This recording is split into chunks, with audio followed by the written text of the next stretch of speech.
Joining us now is Barbara McQuade, former U.S. Attorney for the Eastern District of Michigan. She's a professor at the University of Michigan School of Law. Barb, thank you very much for being with us tonight. I'm so glad we were able to get you here for this story with this late-breaking news.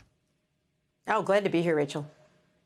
So let me just get your top-line reaction. We obviously had some of this tape described in the indictment line for line. There were some ellipses in the indictment. Not every line that's on this tape was reflected in the indictment.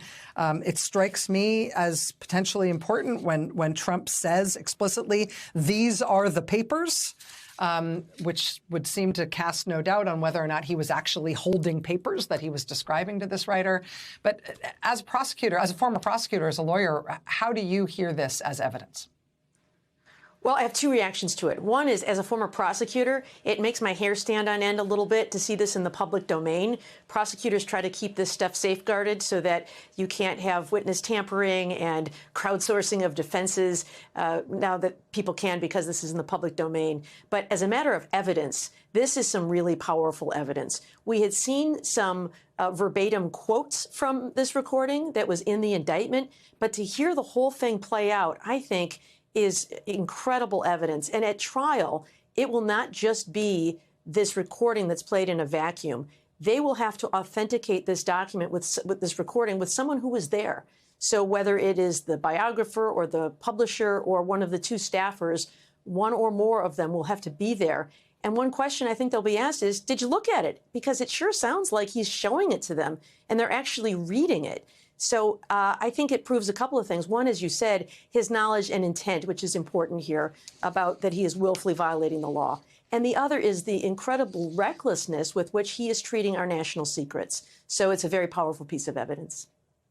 And Barb, let me just ask you about one of those points that you just made about the fact that it seems, when you hear this back and forth, it seems like the person who he's in conversation with is looking at the documents. Mm-hmm. I mean, I got the sense of, I got sort of that as a vague impression from reading it in the indictment.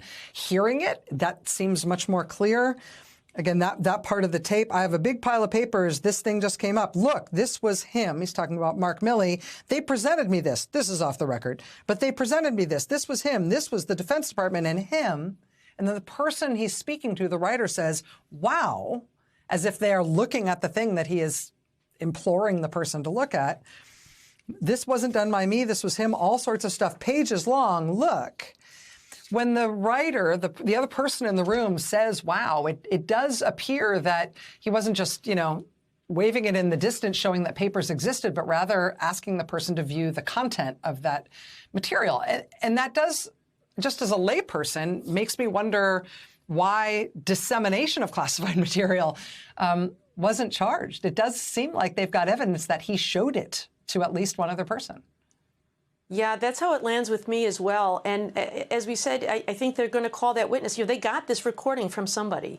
My guess is it came through some sort of grand jury subpoena or request from the person who was in the room recording it for the purpose of gathering information for this biography. And so certainly it is a separate crime to disclose classified information to a person who is not authorized to receive it.